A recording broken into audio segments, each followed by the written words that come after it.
Hello दोस्तों, आप सबका स्वागत करता हूं अपने YouTube channel power of self study में। दोस्त, अगर आप मेरे चैनल पे नए हैं तो लाइक एंड सब्सक्राइब करें और बेल आइकन दबा दें ताकि कोई भी नया नोटिफिकेशन जाए तो आप तक ज़रूर पहुंचे। और ये जितना भी क्वेश्चन है वो सब SSC GD special set practice है। तो चलिए वीडियो को स्टार्ट करते हैं।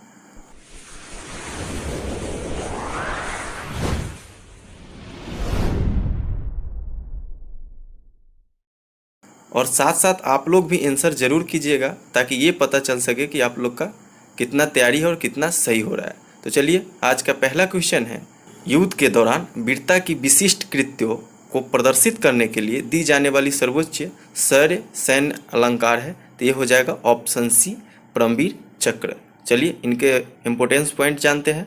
तो इसका इम्पोर्टेंट पॉइंट है कि परमवीर चक्र यह युद्ध के दौरान वीरता की विशिष्ट कृत्यों को प्रदर्शित करने के लिए दी जाने वाली सर्वोच्च शौर्य सैन्य अलंकार है।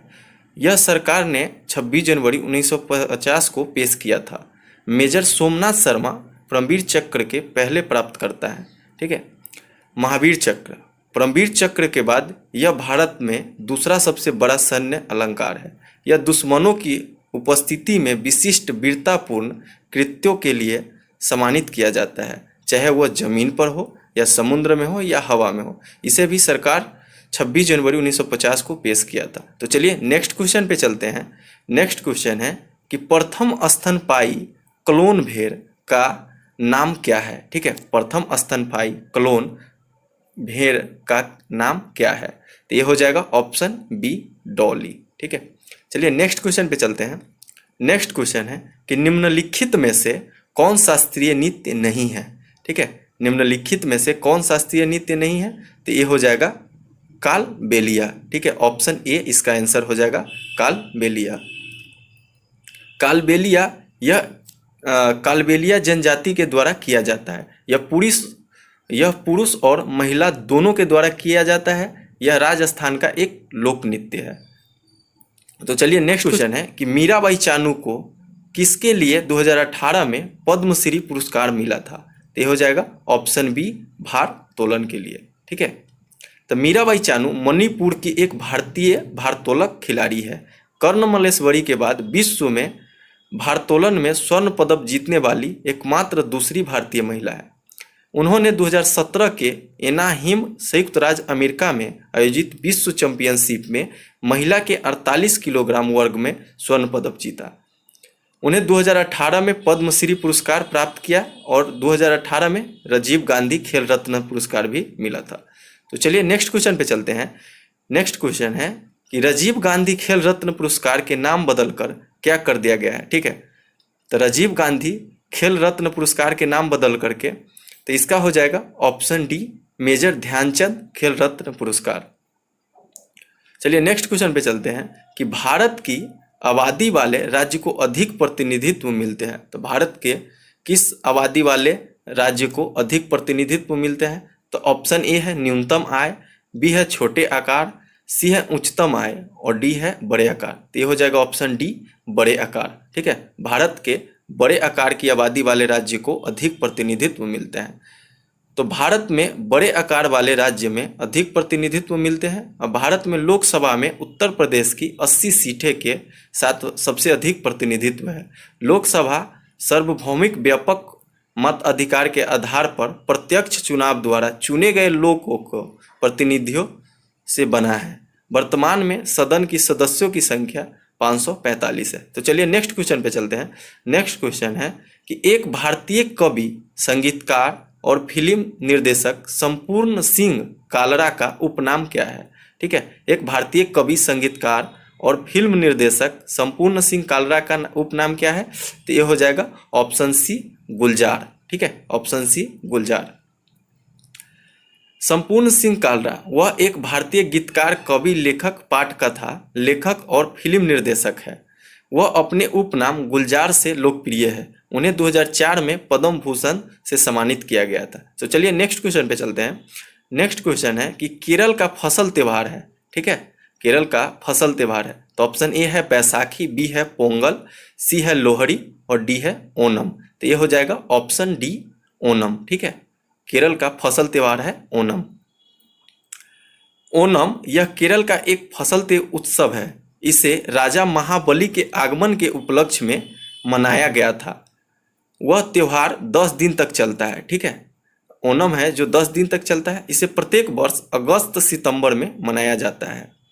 तो चलिए नेक्स्ट क्वेश्चन पे चलते हैं। नेक्स्ट क्वेश्चन है कि निम्नलिखित विकल्पों में से भारत में हिमालय की सबसे ऊंची पर्वत चोटी है।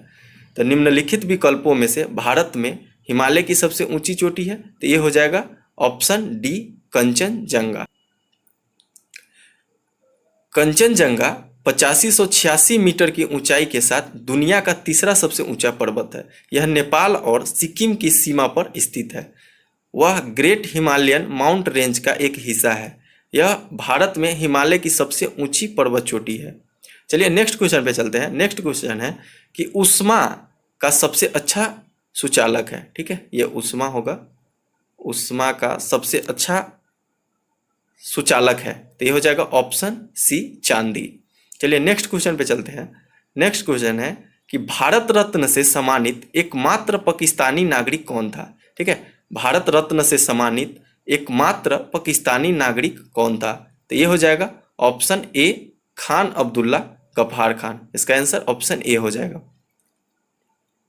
खान अब्दुल्ला गफ्फार खान, जिन्हें फ्रंटियर गांधी और बादशाह खान के नाम से भी जाना जाता है, उन्हें 1929 में खुदबई खिदमतगार आंदोलन की स्थापना की थी। वह एकमात्र पाकिस्तानी नागरिक थे जिन्हें भारत रत्न से सम्मानित किया गया था। तो चलिए नेक्स्ट क्वेश्चन पे चलते हैं।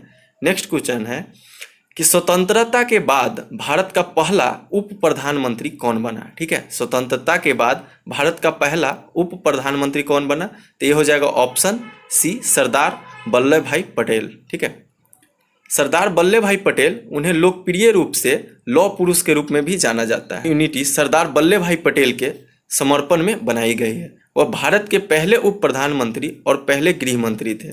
सरदार वल्लभ भाई पटेल की जयंती के उपलक्ष्य में 2014 से 31 अक्टूबर को राष्ट्रीय एकता दिवस के रूप में मनाया जाता है। तो चलिए नेक्स्ट क्वेश्चन पे चलते हैं।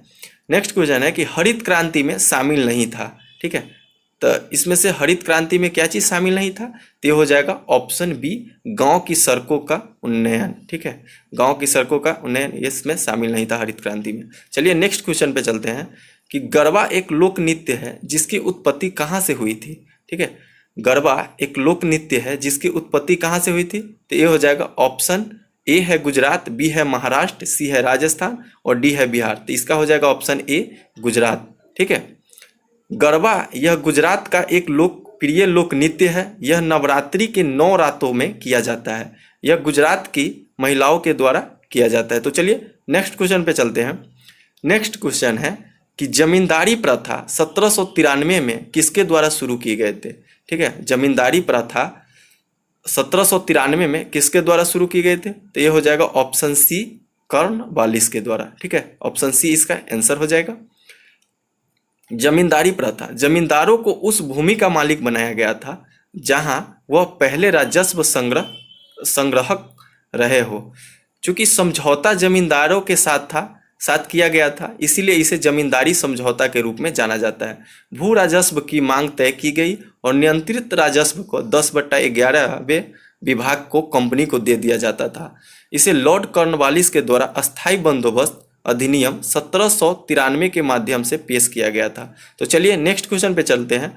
नेक्स्ट क्वेश्चन है कि मस्तिष्क किस तंत्र का एक हिस्सा है। मस्तिष्क तंत्र का एक हिस्सा है, तो ये हो जाएगा ऑप्शन डी तंत्रिका तंत्र। ठीक है, इसका आंसर हो जाएगा ऑप्शन डी तंत्रिका तंत्र। मस्तिष्क तंत्र का एक हिस्सा है, इसका होगा ऑप्शन डी तंत्रिका तंत्र। चलिए नेक्स्ट क्वेश्चन पे चलते हैं।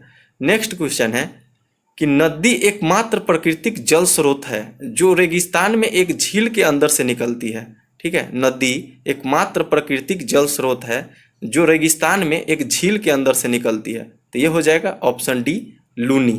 ठीक है, लूनी नदी पश्चिम में बहने वाली नदियों में से एक है। यह राजस्थान के अजमेर जिला में अरवली रेंज में निकलती है और कच्छ के रण में जाकर मिलती है। जुबाई, सुक्री, गुइया, बांडी और जोजरी नदियाँ लूनी नदी के प्रमुख सहायक नदी है। एकमात्र प्राकृतिक जल स्रोत है जो थार रेगिस्तान में एक झील के अंदर से निकलता है। तो चलिए नेक्स्ट क्वेश्चन पे चलते हैं। कि भारतीय जनता पार्टी की उत्पत्ति भारतीय जनसंघ से हुई, जिसकी स्थापना किसके द्वारा की गई थी?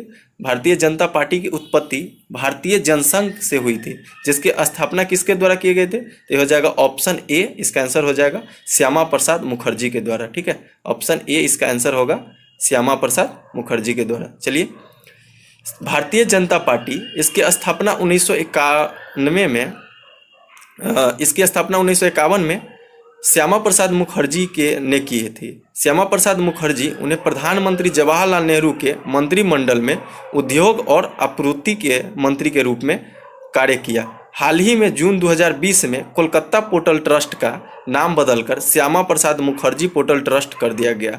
भारतीय जनता पार्टी की उत्पत्ति भारतीय जनसंघ से हुई थी, जिसकी स्थापना श्यामा प्रसाद मुखर्जी ने की थी। चलिए नेक्स्ट क्वेश्चन पे चलते हैं कि ड्यूस एक शब्द है जो संबंधित है। ठीक है, ड्यूस एक शब्द है जो संबंधित है। ऑप्शन ए है बेसबॉल, बी है क्रिकेट, सी है हॉकी और डी है लॉन टेनिस। तो इसका आंसर हो जाएगा ऑप्शन डी, लॉन टेनिस। और साथ साथ आप लोग भी आंसर जरूर कीजिएगा, ताकि ये पता चल सके कि आप लोग का तैयारी कितना है और कितना सही कर पा रहे हैं। और ये जितना भी प्रश्न है ये सब एसएससी जीडी में पूछा गया है और आने वाले एग्जाम में पूछेगा। तो चलिए नेक्स्ट क्वेश्चन पे चलते हैं। नेक्स्ट क्वेश्चन है कि निम्न में से कौन सा एक व्यापार अवरोध नहीं है? ठीक है, निम्न में से कौन सा एक व्यापार अवरोध नहीं है? तो ये हो जाएगा ऑप्शन सी, निर्यात सुरक्षा।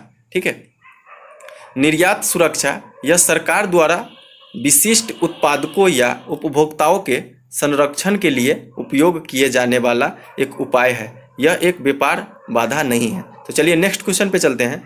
नेक्स्ट क्वेश्चन है कि किसको कोशिका का पावर हाउस कहा जाता है? ठीक है, किसको कोशिका का पावर हाउस कहा जाता है? तो ये हो जाएगा ऑप्शन सी, माइटोकॉन्ड्रिया को। ठीक है, ऑप्शन सी इसका आंसर हो जाएगा।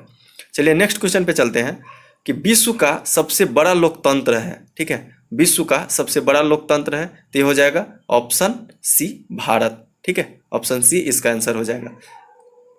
अगला क्वेश्चन है कि PMGY का अर्थ क्या है? ठीक है, PMGY का अर्थ क्या है?